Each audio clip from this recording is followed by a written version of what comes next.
Hello and welcome to ThePrint. We have with us a special guest, National President of National Conference, Farooq Abdullah. Welcome to ThePrint, sir. Thank you. Thank you for coming.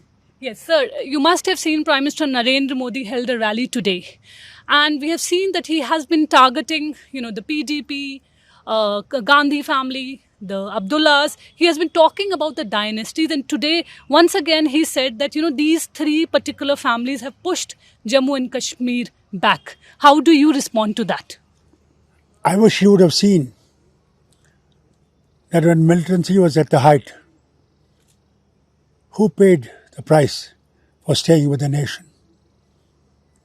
National Conference workers, ministers. They were bombed off.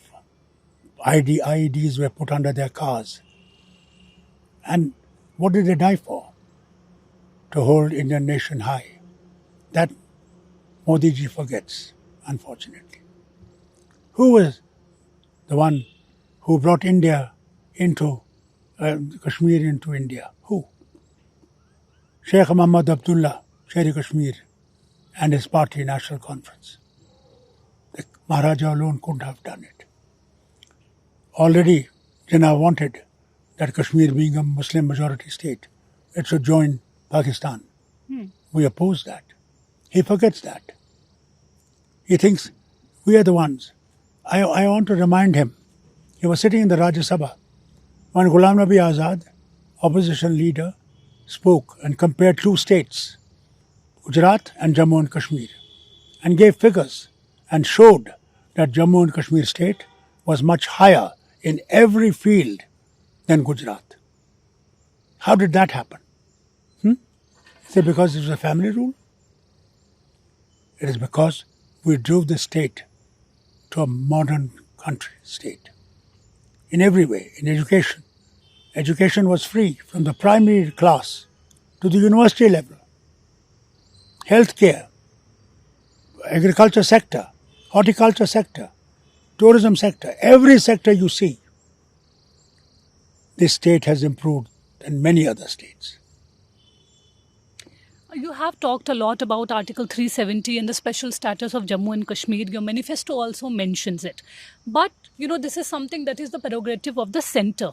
So how feasible do you think it is to put it in your manifesto when at the time the principal opposition, Congress, has also not talked about it? How does it matter?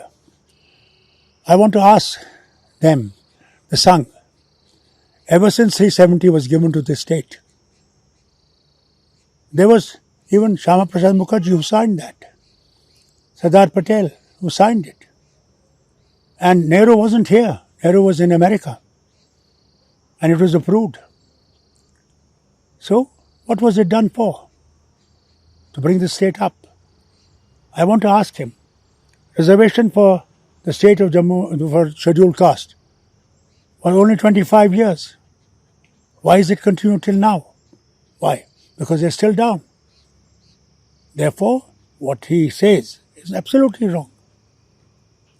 370 was taken away by them. It was not then country's voice, it was their voice, who from the beginning wanted to oppose this. And so they removed it after so many years. How does it matter? It may take us 100 years, but we will achieve it one day. We will. But you are in alliance with the Congress, which has completely remained silent over the issue. How does it matter? They have a different perspective. They have to see the nation. We have to see our state, our people. We've talked about Article 370. If we take you back to the past 10 years, do you see any change in Kashmir in the past few years? Yes. More forces everywhere. G20 is held. They're not able to take those people to Gulmarg. Not even able to take them to Dachigam, which is just 17 kilometers from here. Why? Why were they not able to take? When ambassadors came, why did they not meet people freely? Why were they confined only to the hotel and to the Dal Lake? Why? Is that the proof that everything is all right? Or they talk of tourism? They bring Amarnath Yatris in the buses, stop them at particular places. In my days, we never put forces on the hills and everywhere. They were free people. They used to come for Bhagwan's darshan and go peacefully. This time or before, in these years, they have confined them to areas and locations. They can't come out of those locations. They cannot walk around in Srinagar or walk in have a ride in Shikara in Dal Lake. They can't go to Gulmarg, Pahalgam. So it shows. And the numbers they give you, they forget that over 1 crore of people come through Vaishno Devi every year. And also to Amarnath Yatra. So many lakhs come. So what are they talking about? But in the rallies, right from Prime Minister Narendra Modi to Amit Shah, they've been talking about that terror is at its last leg in Jammu and Kashmir. Stone pelting has stopped. Such incidents have come down. Democracy is people's way of life. When the government wouldn't listen, they would do stone pelting. Today, how many of them are poorfarers are locked up? How many thousands are there? Go downtown and see the progress in downtown. They talk of smart city. Go and see yourself. It's very easy to say. See our hospital's conditions. The institute, which was an autonomous body, converted into a director, is now like a chaprasi. What does the Secretary of Health know what hospital needs? What hospital needs are there? And I spoke to the Lieutenant Governor that you have removed the autonomy of the institute. He denied on my face, no, it's not done. Yet on the record you see, it has been moved. All institutions destroyed to level they wanted to destroy. Now there's last thing, bank. They're now attacking J&K Bank. The bank that has saved the state through most turmoil days. And everywhere, every nook and corner, this bank exists. What are they talking about? They have reduced the state to nothing but a place where I think we are all prisoners of Delhi. Mr. Omar Abdullah had said that, he was not willing to sort of contest till the statehood of Jammu and Kashmir is restored. Many say that you pressurized him. Is that correct? No, it's not pressurized. He realized that he has to come forward to take the state out of this tragedy that is facing.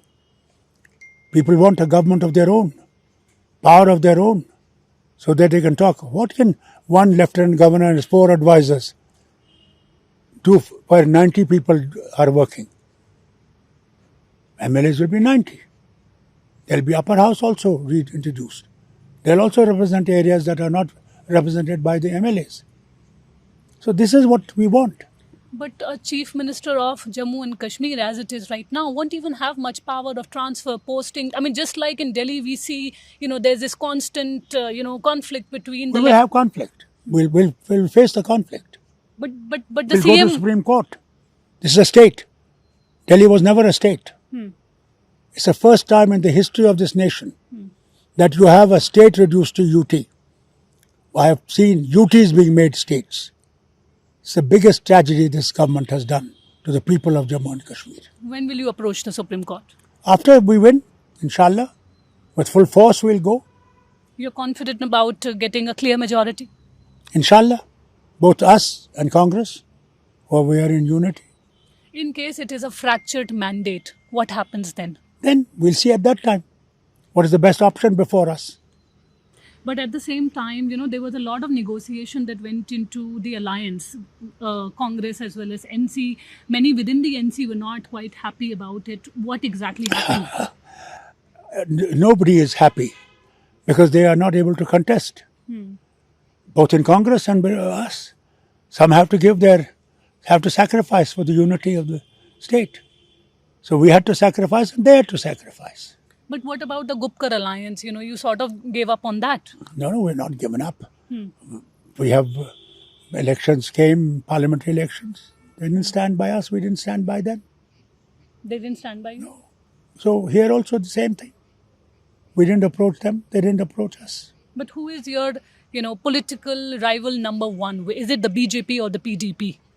It is the BJP and the RSS. So they are the enemies of the country, not of the state alone. Pakistan has, been talked a lot about in these elections. You've also mentioned about dialogue. Why should Pakistan matter as far as Kashmir is concerned when the government has made it clear that terror and talks can't go hand in hand? Then they'll have to wait for millions of years.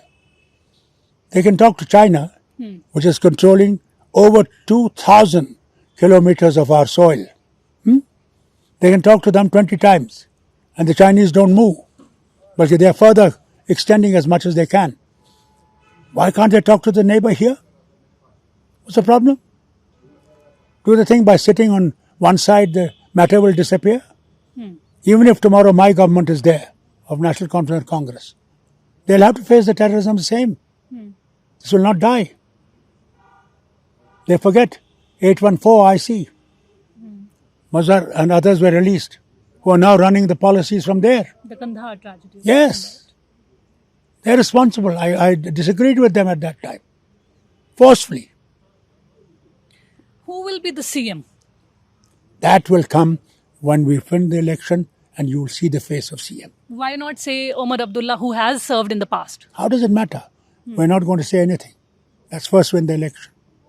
You've almost, people say, given up the Jammu region to Congress. If you look at the alliance, the seat sharing. Well, it's the same for them here. So is the We Congress both have strong agreed there? on these things. Is the Congress strong there? It's not a question of strong. But we needed to move forward together. And that we had to give and they had to give. That's how it is. Yes, please. In this election, a lot is also being talked about Engineer Rashid. He's held his rallies, the kind of support his rallies are sort of garnering, and the fact that he has been, targeting Omar Abdullah, Farooq Abdullah, even your father. It doesn't matter. It doesn't matter. People will target us. Prime Minister targets us. So what is Engineer Rashid? I'm not going to talk about him. Let him do what he has to do. But do you He has think been his sent presence? by Delhi to do their job. Let him do their job. I spoke to him yesterday and he said that, he has won his seat. People have voted for him. How fair is it to sort of call him as a, person who has cut into your votes? How does it matter? There are people here. He's trying to convince them that he'll probably bring Azadi here. There'll be plebiscite here. You should ask him questions on that. I did. What about plebiscite? Did you ask him about Yes, plebiscite? I did. What did he say? He said self-determination is something that he would want. Yes, there you are. Delhi should be ready for it. Self-determination. And, looking at the response of his rally, in case there is a fractured mandate, do you think, people like Engineer Rashid, Sajjad Lone, Altaf Bukhari, these players are being sort of put into action by the BJP? This is the allegation that we keep hearing. Yes, it's true. It's absolutely true. There's no doubt in our mind. Let them go to the people like we are going.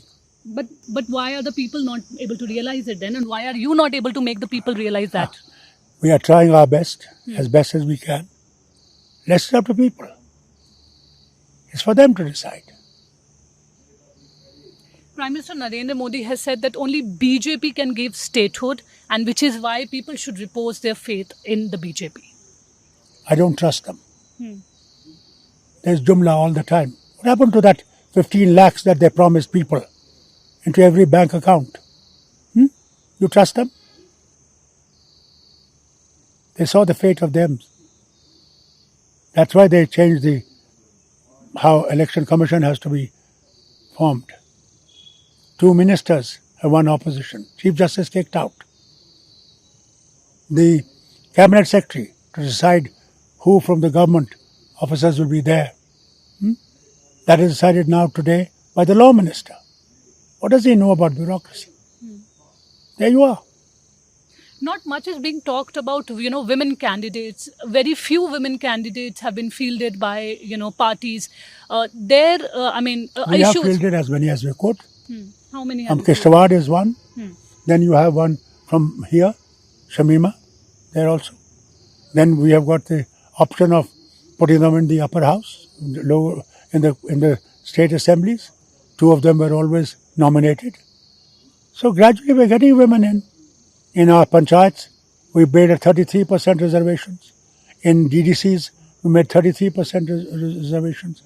In the panchayat and in town area committees, 33% reservation.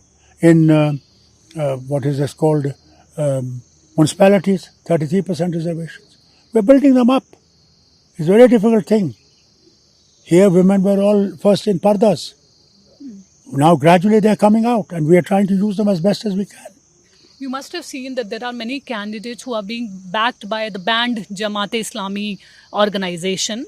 Almost around 6-7 are already there. How do you see their entry once again into mainstream politics? Ask them, because I'm not the one No, I have who asked can them, answer for them. I cannot answer for them. But how do you see it in the political scenario? Their It's entry? good. It's good that everybody should come. Let them face the people, what they have to give. And the people have to realize what they are able to give. That's the situation today. Why didn't you contest the elections? I didn't think it was important now after Omar had come in. It was not right. But at the same time, is it, I mean, we have seen you campaigning. Is it going to be, as far as politics is concerned, is it your last sort of, being active in it, or we will see you continue till your last breath? You see, let me tell you, once you jump into this river, you cannot get out of this river till you sleep. You have to have courage to face the current when it's not right. That's what I'm doing. Just one last question. There are a number of independent candidates who are contesting these elections. If you look at the previous election till now. I'm so happy. Let them come. Tragedy is, I feel sorry, they will lose their 10,000 deposits that they have put into the government. Thank you so much for talking with us. God bless you. This is Neelam Pandey reporting with Praveen Jain from Srinagar.